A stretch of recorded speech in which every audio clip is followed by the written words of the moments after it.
You have learned how God's people, the Israelites, turned away from God and began to worship idols. God then let heathen nation war against them and take them into captivity. The house of God was left in ruins. Many years later, a few of God's people returned to Jerusalem because they loved God and wanted to worship Him again. These people laid the foundation for a new temple. Ezra returned to Jerusalem after this and led the people in worship of God and in sacrifice to God. An Israelite named Nehemiah was cupbearer to the king of Persia at the castle in Shushan. Nehemiah asked some visitors from Judah how things were in Jerusalem.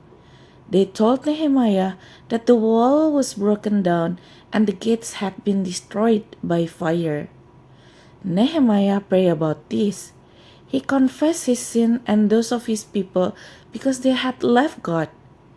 When Nehemiah went in to take food to the king noticed that Nehemiah, who was usually so happy, looked sad. "Why are you sad?" asked the king. "Why should not I be sad, O king?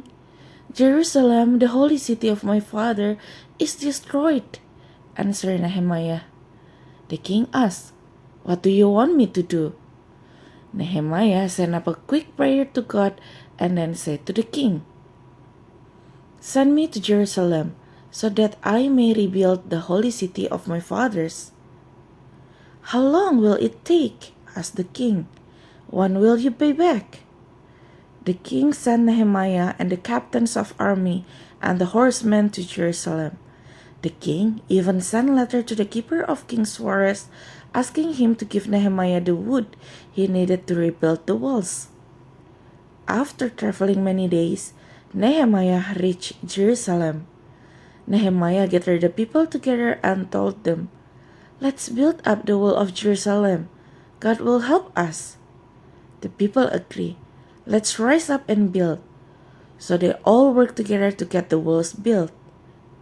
Their enemies criticized and made fun of them and threatened them, but they prayed and keep on working.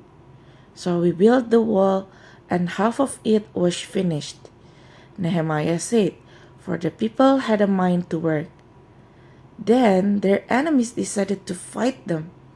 Nehemiah and his workers prayed, set watch, and keep on building.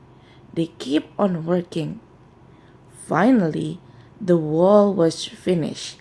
When the enemies saw it, they realized it was the work of God. God had used the Israelites' hand to do His work. Now God's people had a walled city in which to live and serve God together.